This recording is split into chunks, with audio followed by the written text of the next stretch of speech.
Ladies and gentlemen, I am proud to greet you from one of the most important parts of the heart of your great nation. This is Cincinnati, Ohio.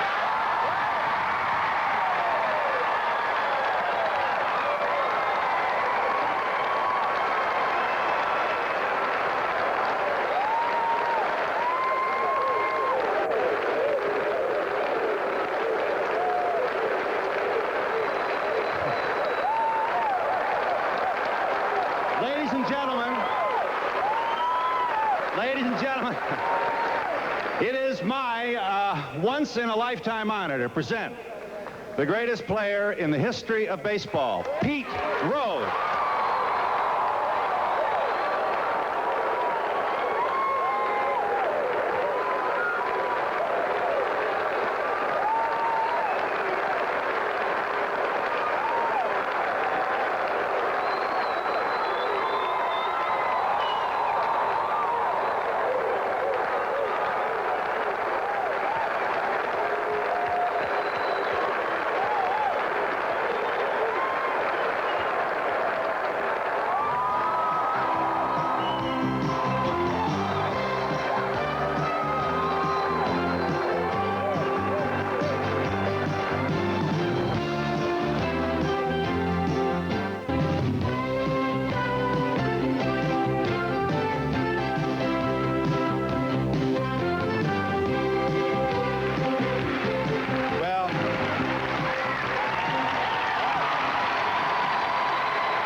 Well, I'll tell you this.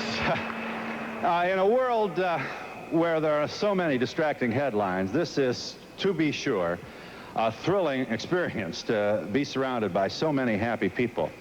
And please let me say very sincerely that what you did last night at Riverfront Stadium was just a unique, outstanding, magnificent achievement for which this city and my president has already expressed the gratitude and admiration of the nation. So let us add that to you now.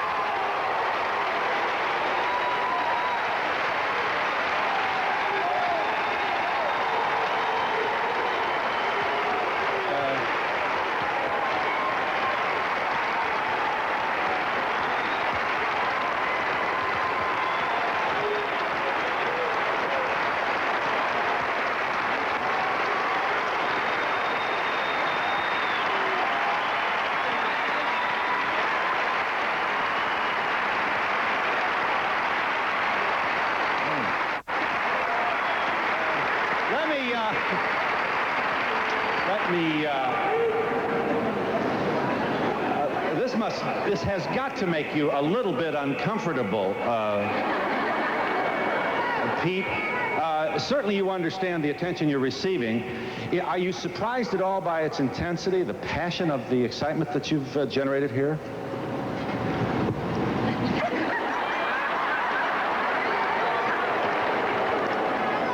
Just got one little base hit.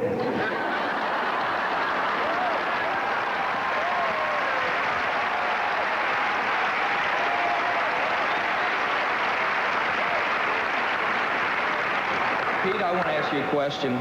First of all, I'm a Hoosier, and I'm glad you married a Hoosier.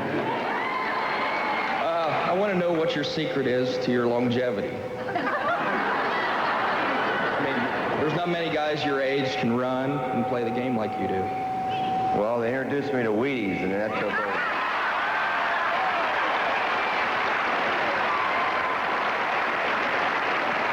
Thanks for your understanding.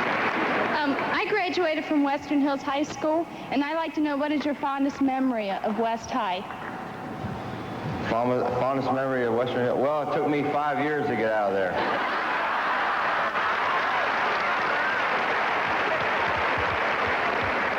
But they let me play baseball for 3 of them, so I guess my memories of what high school would have to be playing football against Elder, and we beat them.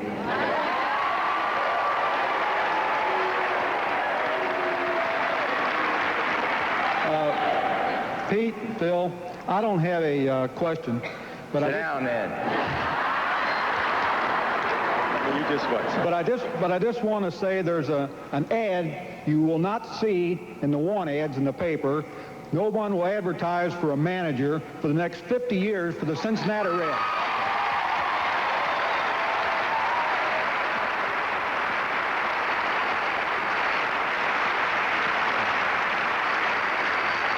Pete, you beat Ty Cobb's record. You've done everything. What's next for you now? Well, manage for the next 50 years, I guess. For those of you who, sir, you wanted to say?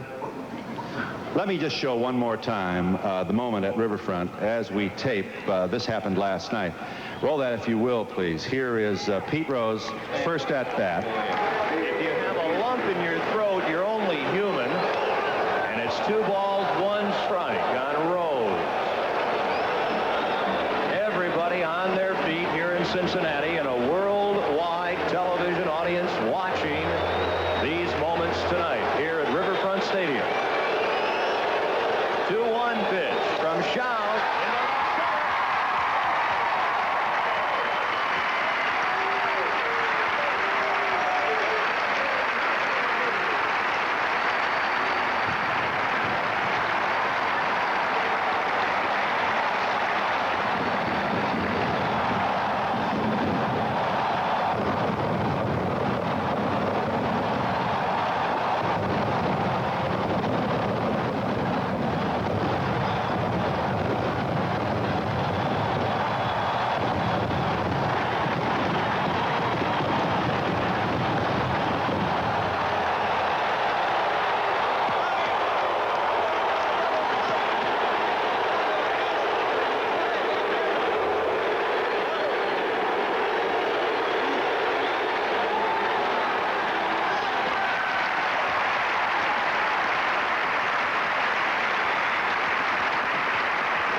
Wondering about your hair in the back if your barber forgot to cut it, or...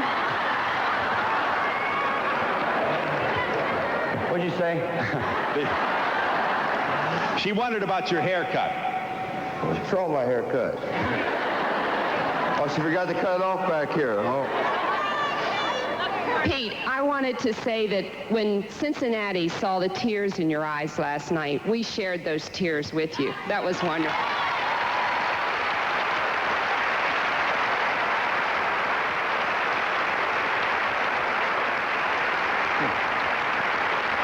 You must have felt very, very helpless after that. Do I understand you to have said it's the first time you didn't know what to do in a baseball game? There wasn't nobody to talk to, and Doggy and Davey took off, went back to the dugout. The guy took the base.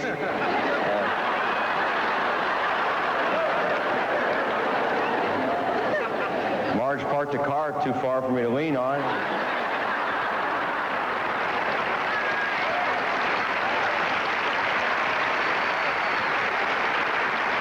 Pete, there's a lot of peaks and valleys in a major league career. Was there any time in your career where you felt like you might have to hang up the spikes? No, not really. That's all baseball is highs and lows. And all my highs or lows are in World Series competition or playoff competition. Obviously, when you lose, like we did in '73, like we did in '70 and '72, were lows. Then we won in '75 and '76, were highs. We won in '80 in Philadelphia, was a high. We won in '83, was a high. So you don't worry about the games that you play during the season because you play so many of them. And a lot of good things happen, a lot of bad things happen, but really what you play for is the right to go to the playoffs, and then hopefully you win the last game you play. That makes you a world champion. What happened to the ball that you hit the hit with? I give it to Pete. You have to ask him. What'd you do with the ball, son? I think he's going to pay for his college education with it.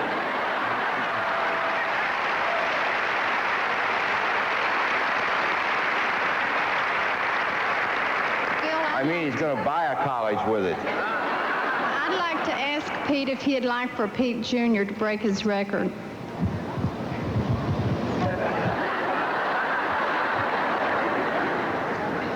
Yeah, I think so.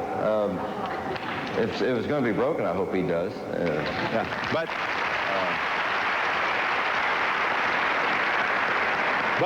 it's something to shoot for. What? It's something to shoot for.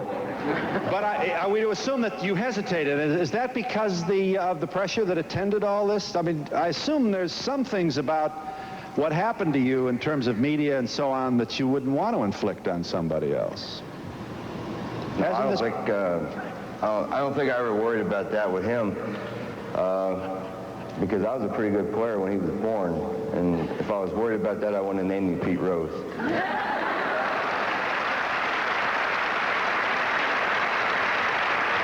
Hi, Pete. I don't have a question either, but I just want to say today when our young people need heroes, and this is one situation where it shows a lot of hard work, your dreams can come true. I think it's wonderful for our young people. Well, thank you.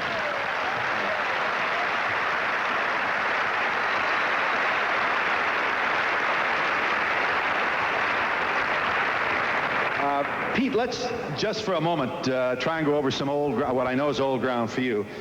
I don't think there's, you must have become almost a Ty Cobb biographer over the past several years. I'm sure you know more about him than certainly the average person. Now, I want to respect his loved ones, and we certainly want to honor his memory, but I don't think there's a lawsuit in my suggesting out loud that he was apparently a cranky, angry, miserable son of a gun. Is that your understanding? Well, I can't honestly say that because most of the things that I learned about Ty Cobb, I learned through Wade Hoyt before he passed away a year ago. Lou Fonseca, who used to be a hitting coach here in Chicago now, who played against Ty Cobb. And there's no question that he was a very, very mean man. And from what they tell me, mean in the respect of fighting mean. Very rugged individual. At no time did either one of those fellows ever say to me what kind of fellow he was off the field. So because of that, most of the things that you hear or read about can be blown out of proportion. And so I don't really like to comment on what kind of guy he was off the field. Now, I know I read where he was 80 years old and had a fight with the electric company and didn't pay his bill, and they turned his electric off for two years in a row. And he's a millionaire. I read where he called his banker at 3 o'clock in the morning one time because he fired one of his maids, and he wanted him to cancel a check he had wrote for $43.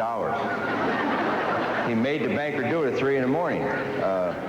So I don't know if these things are true or not, and I don't think it's really fair to say something about somebody you really didn't know as an individual.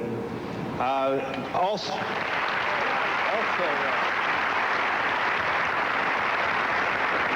see, I can't imagine a gentleman sitting there sharpening the spikes. I mean, can you, doggy? How the hell can we do that today? They're made out of rubber. So, I mean, I just can't imagine a man doing the things that... right. You want to hear a good story about him? About Cobb? Yeah, I got some good stories about him. Just give you some type of understanding what kind of guy he was. Well, one story is in the old days of Yankee Stadium, they didn't have... you had to go through the Yankee dugout if you were a visiting player to get to the visitors' dugout. And one time, Ty Cobb was sitting in the Yankees' dugout watching batting practice, and this guy from the Yankees said, "Why don't you get in your own dugout, you no good son of a buck?" So he got up and he went over in his dugout, and all of a sudden batting practice started for the Detroit Tigers, and in those days they didn't have batting cages. He jumped in the box first, and he wasn't supposed to be the first hitter, and he was such a good hitter that the opposition always watched him take batting practice. So he jumped in there first, like I said, and the batting practice started, and he hit the next 15 balls in the Yankee dugout. We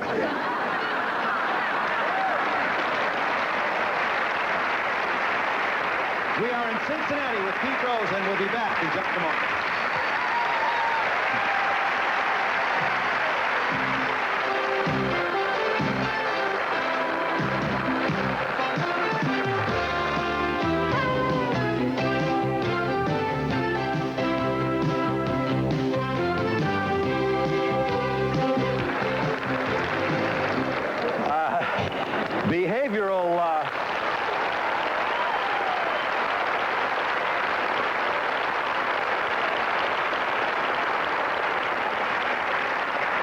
Behavioral scientists everywhere will be thrilled to see Pete Rose crying on the occasion of this historic event last night for the reason that the suggestion is that males have been encouraged to keep all this in. I remember when you got hit with a pitch, you weren't supposed to even rub it. Remember that? And they say that's not good for us. And Pete has honest to say that in his adulthood, the only other time he cried was on the occasion of his father's death. Let me just bear up one more time, Pete, while I share that moment with this audience. Here is just a piece of videotape from the game last night after he got his hit and broke Ty Cobb's record.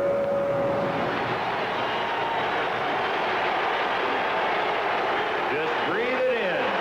I think the real thing he's doing there is finally giving a sigh of relief. Because no matter what you say, it had to be building on him because so many people are pulling for him and wanting him to get this base hit that he just wants to get it out of the way.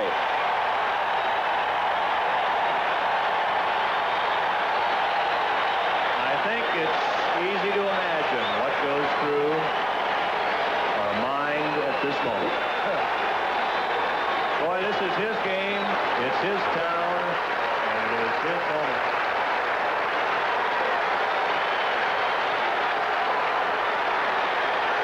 Tommy Helms, his roommate, when both playing here together in Cincinnati. And they started off together in the minor league, so Tommy has the same type of feeling for Pete that his family does.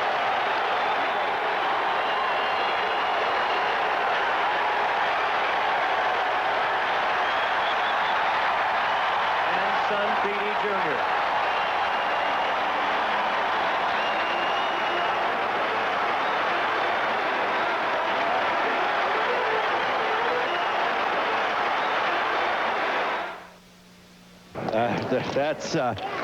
Now let's talk about this for a second. This is a terrible invasion of privacy, to be sure, but it's your fault for breaking the record. How do you diagnose your feelings last night, and how do you explain this tremendous release of emotion from a guy who is not famous for crying? I wasn't crying. I was just teasing. I sort of got a kick out of, for about the last week and a half, you know, there's been a couple hundred riders traveling around with us, and before every game, we have a press conference for like 45 minutes, and after the game, and a lot of them actually asked me a week ago, how are you going to feel when you get the hit? I had no idea how I was going to feel because I had no idea how I was going to feel when I walked in here today, because in any situation like that, the fans are going to create the feeling, and that's obviously why I knew the feeling would mean a lot more across the street than Wrigley Field. Well, but I'll tell you this, they went nuts at Wrigley Field. The point is, they went nuts, but I guarantee you if I'd have got that hit, there wouldn't have been anybody crying in that ballpark.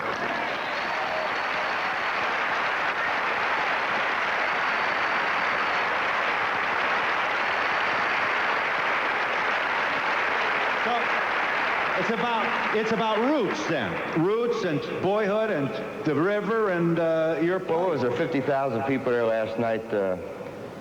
I probably had iced tea with 35,000 of them.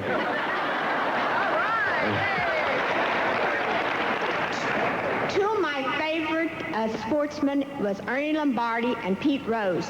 I want to know if you had the privilege of playing with Ernie Lombardi. Playing with him? Yes.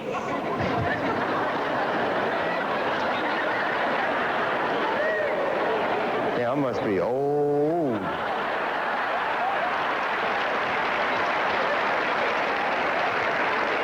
I didn't even have the privilege of watching him play. But I did have the privilege of meeting the man, though. I knew Ernie Lombardi when he worked at the ballpark at Candlestick Park when I first joined the National League. Very good player, very tremendous player. Pete, I wanted to make a few comments, if you don't mind. It's an hour show, so you'll be real... Okay, the reason I think Pete Rose is a better all-around hitter than Ty Cobb, going to the technical aspects of the game, in those days, the fielders had much smaller gloves. The outfielders We're not near as athletic and fast and developed and so forth as today's. The AstroTurf has to make it easier for the guys to field the ball. There's no comparison. Rose is better. And you didn't have relief pitchers, as we know.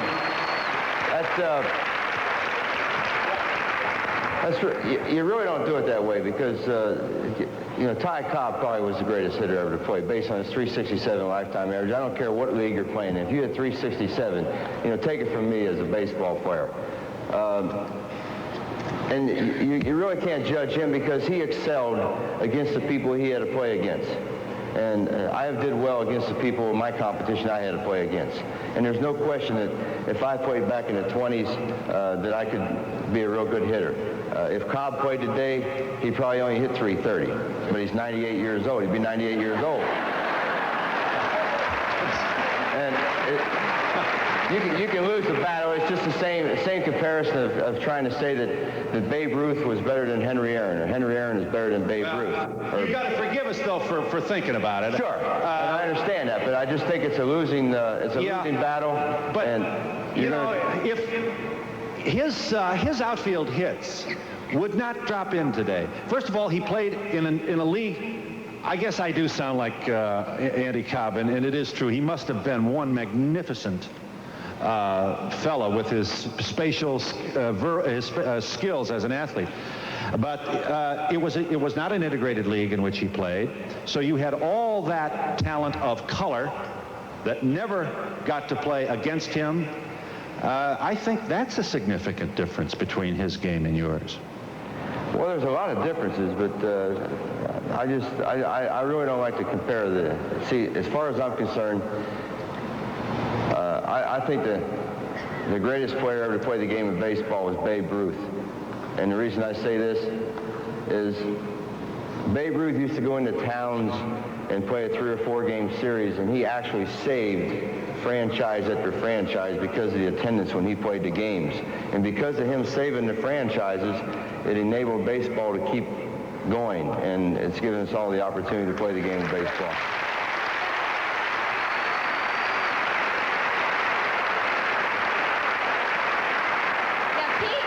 Pete, where was your daughter at last night?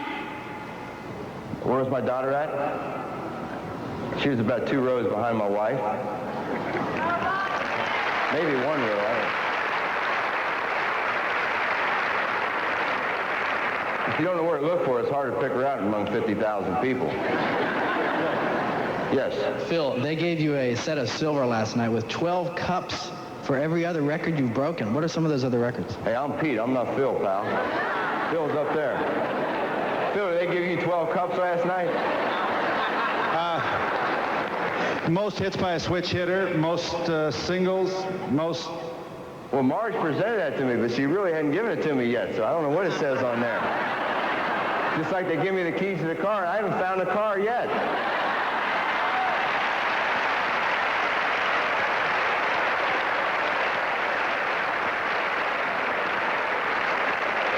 Hell, I walked home from the ballpark last night. That's why I'm so tired. Pete, I know Sparky Anderson had a great influence on you. Have you heard from him? I heard from him about a week ago. He was a big influence on me. He's got to be the most successful manager I ever played for. I learned a lot about what I think handling people from Sparky Anderson.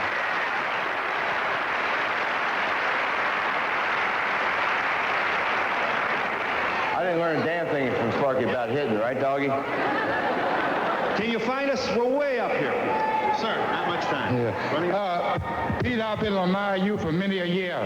And one thing that I'm very proud that you always recognize your fellow players. You have been like that all of your years. Thank you and many, many love.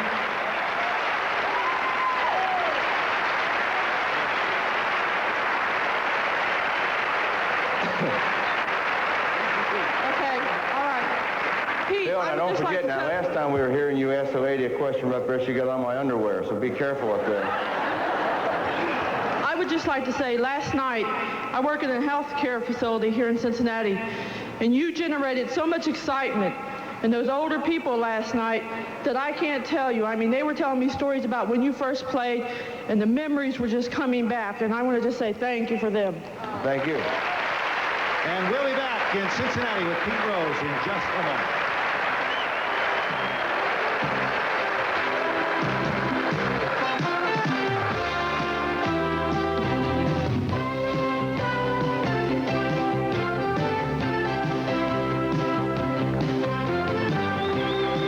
In Cincinnati with Pete Rose, and I had want to make sure I got everybody right here. I lost my let me just say that we can't guarantee everybody a foul ball, and you know, when you get one, it's a lifetime experience. What I've asked Pete to do is sign some baseballs here, so we think we've got you a pretty nice souvenir.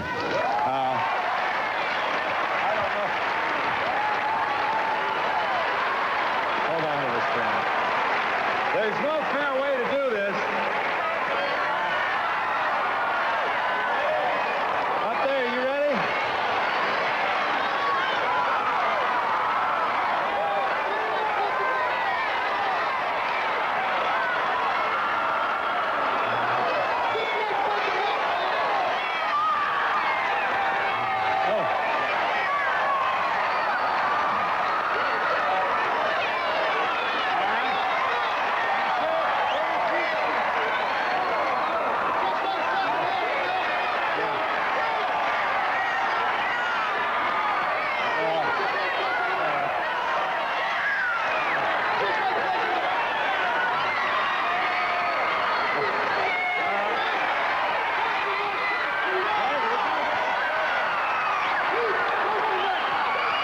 I'm not giving them away.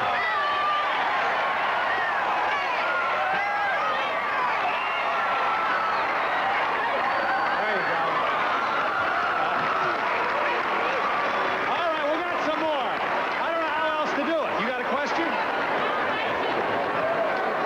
Pete, I have a question for Pete Jr. I've got a 6-year-old daughter that you could train real well if you'd like to train her, and I'd love to be related to this guy. But Pete, a lot of people have said that you don't have natural talent.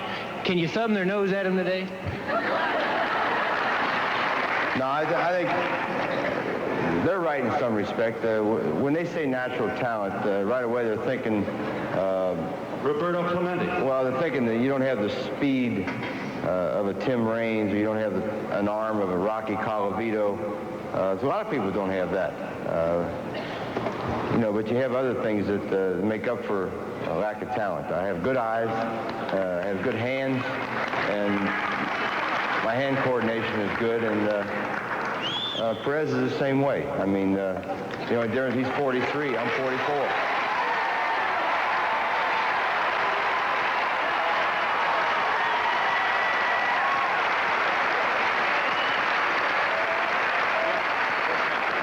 Who do you think you'll name your next child after? Who will you name the next child after? Is there one on the way?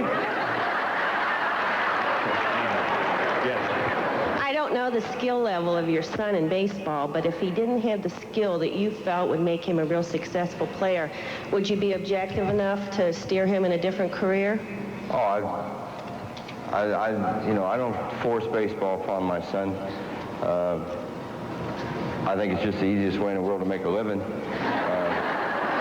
And he just happens to have some pretty good talents, a lot more than I had when I was 15 years old.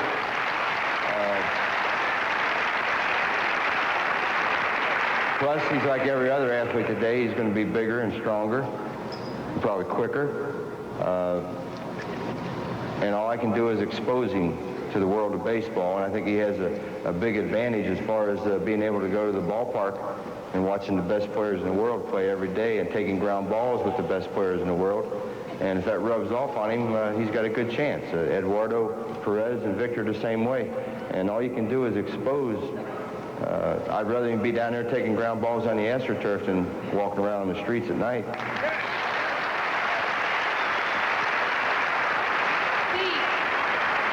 Besides your father, who do you think has helped you the most in your 23 years? What person? I mean, as far as developing baseball talents, probably my mother.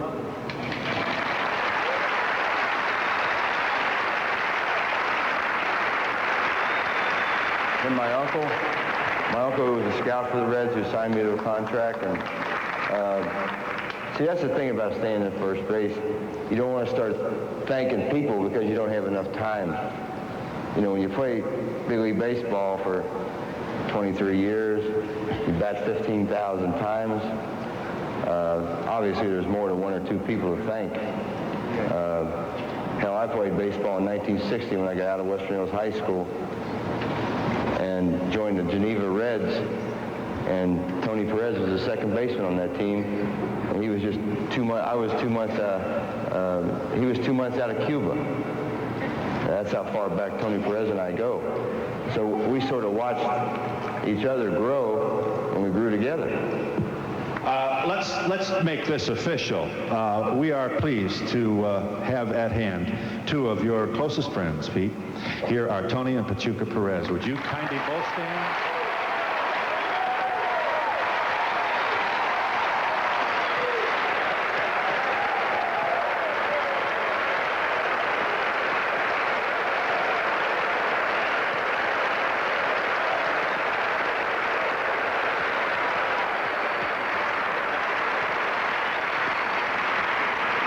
You know, Phil, a lot of people don't realize, but there's been a lot of great Latin players play the game of baseball, obviously. And Tony only needs 3 more home runs to be the all-time home run king for Latin ball players.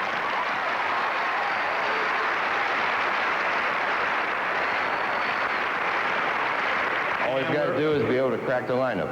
I think I might let him play tonight because I am tired right now. I had no sleep last night. Are you thinking of taking yourself out of the lineup tonight? I don't look at it like that. I'm thinking about putting Tony in the lineup. That's the way I look at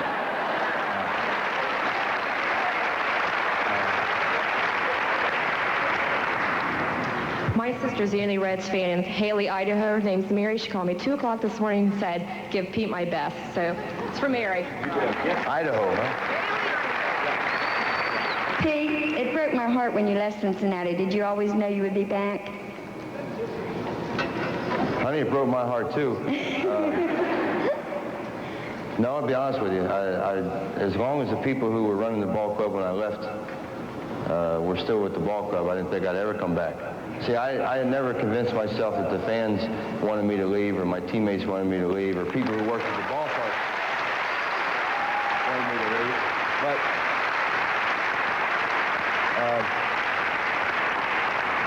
you know, once I convinced myself that the people who run the ball club no longer wanted my services, it was very easy to leave because you don't want to work for someone if they don't like you or respect you.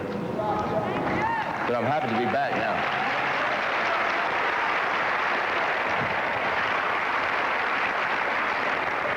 Pete, thanks for all the memories, but there's one lady over in the crowd that we need to thank right there, Marge Schott.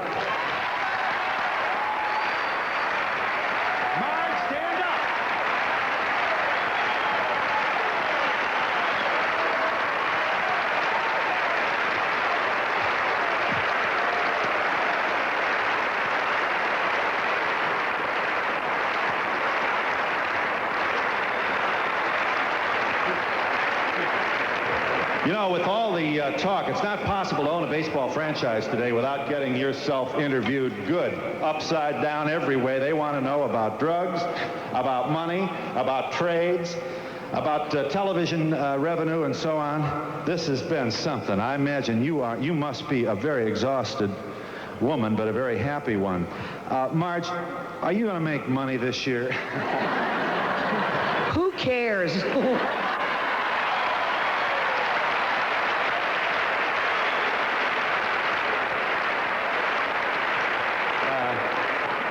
Well, it couldn't have. I should. Yes, thank you. I'll be happy to wear one. He must have scared you to death, Marge. You know, you knew you were dealing with a ball player here who was capable of breaking the record in Chicago. I mean, apparently this guy has this crazy idea of the game comes first. You must have been nuts. 50 more years I'm going to have of this with him.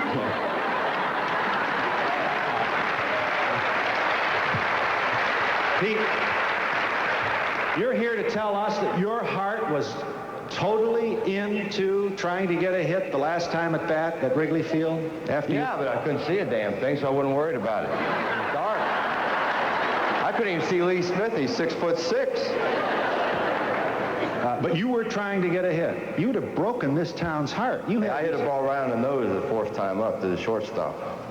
If it had been 2 steps over, we wouldn't be sitting here today. Well, I thank you for the hat. What do you think?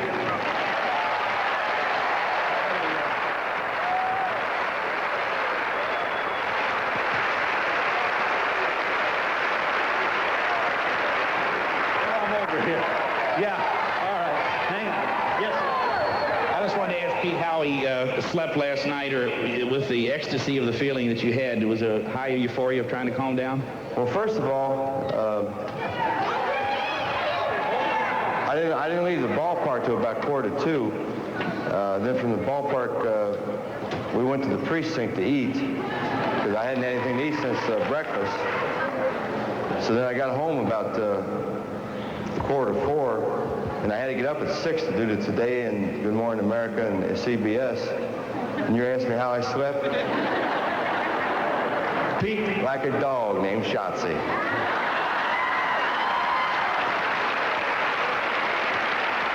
Pete, Mr. Donahue, you and several other people who are older seem to have great energy. How can you keep up with these younger people? How can you go and beat them and prove that you're better? It amazes me, too.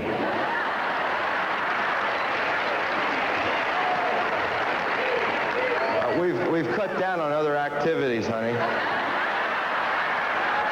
are in Cincinnati with Pete Rose, and we'll be back in just a moment.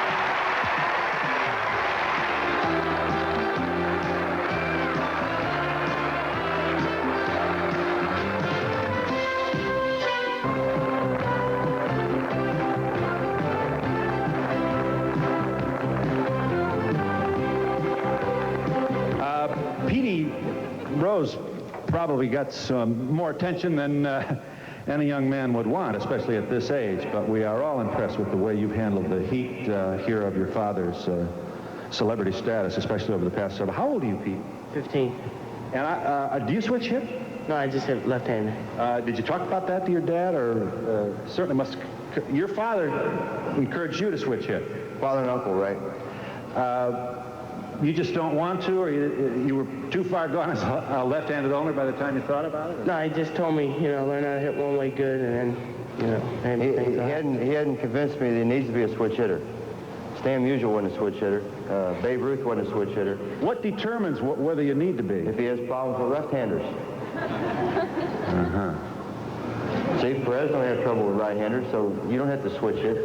Well, but how would your father know you did, and when did he begin? How old were you when you... Well, he didn't know if I could or not, but he just decided because my uncle was a professional ball player, and he didn't have his biggest success in the game of baseball until the age 30 when he became a switch hitter, so they thought it was sort of a neat situation. Someone asked about your record. Let's put this up, David. Here are just some of the records that Pete Rose has set in his career as a major leaguer.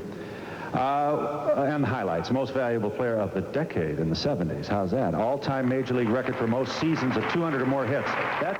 That's especially impressive. I mean, you tried to get 200 hits against major league pitching. Most games played. Do you know how many that might be, Pete? How many games have you played? Over 3,500. Most times at bats, most singles. That's a lot of national anthems, isn't it? I'll say. Most hits by a switch hitter. You must have seen that sung every way, including sideways. And you must have also been there when the lyrics have been forgotten on more than one occasion? Took me, let's see, last year, it took me 22 years. I finally learned the words. How do you know? Yeah, I learned the Canadian one, too. I heard it twice. We doubled up last year when I played for Montreal. Yeah. Right, doggy? You got to learn them both. You got to stand out there for 7 minutes every night. It's fun, though. I'll bet you couldn't Could you recite the words to the national anthem? You don't have to sing it. Just recite it. I'd rather sing it, but...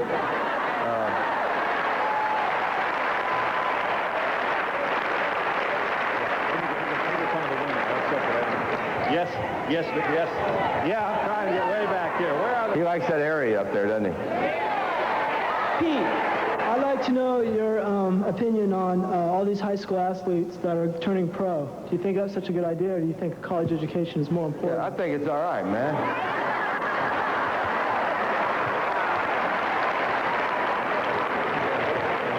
Hey, listen, I'm going to be the first one to tell you if you can get an education to get it. That's the only thing I would do over again if I had to do my whole life over it. I'd try to further my education.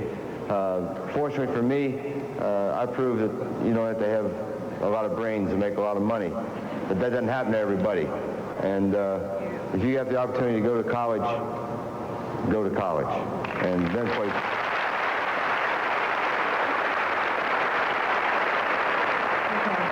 Pete, this is a comment, not a question. I don't like baseball, but I think after this I will. Thank you.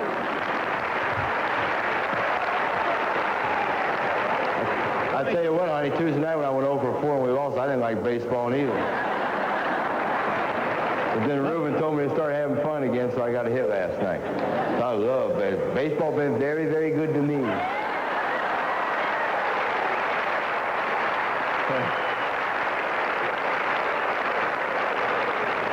What do you like? What sport do you like? Yeah. What? Let me show you, let's go down memory lane here for just a moment. These are some of the highlights of your career, Brother Pete. So bear up one. This is the collision with Bob Fosse in the 1970 All-Star game. Remember this? Watch out, bang. This surprised everybody. It took a lot of people a long time to, some people a long time to come to the conclusion that first, this was a clean play. Second, Pete Rose played. I started slide right there, and he had the plate block. You were going to slide, and he blocked it. You mess up the bull, you get the horns. This is a great catch. Let's watch this catch. Watch this catch. Nice. This is game this 7. Is the World Series. That's the 75 World Series in Boston. That was Game 7 of the World Series 1975 when Joe Morgan knocked in the winning run. I was on first base and I went to third base. That was the first time we've become world champions. This is a hit. This is a hit in the 38th consecutive game. You almost broke Joe DiMaggio's 56 game streak. That is another record that we probably ought to mention here. You hit in 44 consecutive games. That's when you got accustomed to being hounded by media. Did you offer anybody a one-on-one interview during this whole, all this heat? Oh, sure, certainly. But Jimmy Ferguson, our PR director, really handled it perfectly. And we learned from the hitting streak in '78 how to handle the press, and we got along with him great. And we handled some one-on-ones until it got down to single digits. Then we did it as everyone.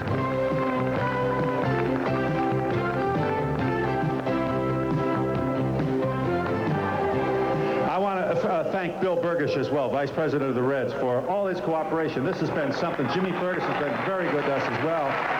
And a whole lot of other folks. Thank you, Channel 5, for all your cooperation here in Cincinnati. Hey, let me get this in. You said Sandy Koufax was the hardest thrower. It was Juan Marichal the toughest pitcher you ever faced? Service No, not the provided toughest. and promotional fees paid by the following. Best.